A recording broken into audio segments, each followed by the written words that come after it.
Kali ini kita akan membahas tentang ion. Mungkin ada yang udah pernah dengar.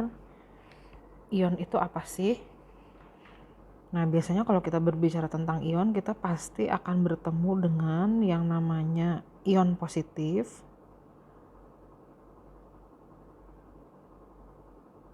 atau disebut juga kation.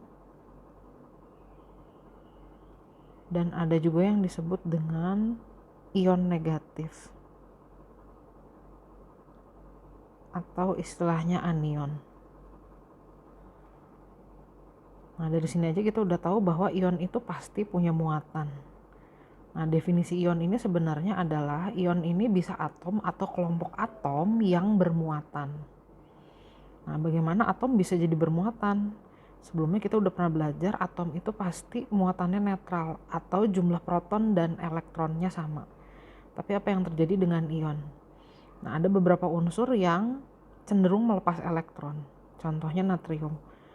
Natrium itu nomor atomnya 11 dan kalau kita tuliskan konfigurasi elektron Niels Bohr-nya begini. Nah, kalau natrium melepaskan satu elektron terluarnya, maka jumlah elektronnya yang tadinya 11 sama dengan jumlah proton, sekarang berkurang menjadi 10 kalau dia melepaskan elektron. Dan nanti Na jadi akan bermuatan positif. Elektronnya dilepas. Nah, jadi suatu atom akan berubah menjadi ion positif kalau dia melepaskan elektron. Kalau kita lihat di sini juga jumlah protonnya itu akan tetap. Nah, bagaimana dengan jumlah neutronnya? Jumlah neutron juga selalu akan tetap. Jumlah neutron ini tetap merupakan selisih antara nomor massa dan nomor atomnya. Kenapa begini?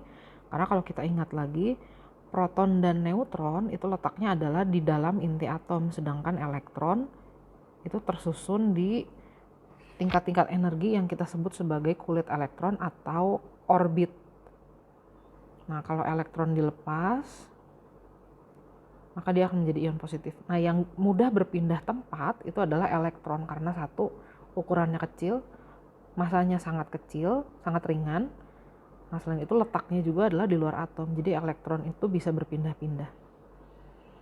Nah, selain melepas elektron, ada juga unsur yang cenderung menerima elektron. Contohnya unsur fluor. Unsur fluor ini dia tadinya mempunyai 9 proton dan 9 elektron. Konfigurasi elektronnya seperti ini.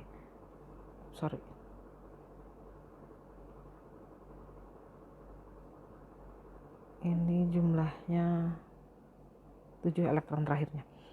Nah, kalau F menerima tambahan 1 elektron, maka F akan menjadi bermuatan negatif. Jumlah elektronnya akan bertambah. Tadinya 9 menjadi 10. Elektron di kulit terluarnya jumlahnya sekarang menjadi 8.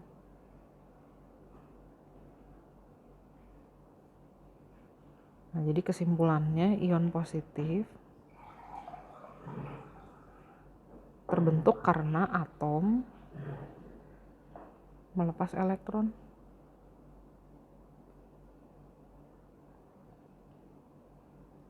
Sedangkan ion negatif terbentuk karena atom menerima elektron.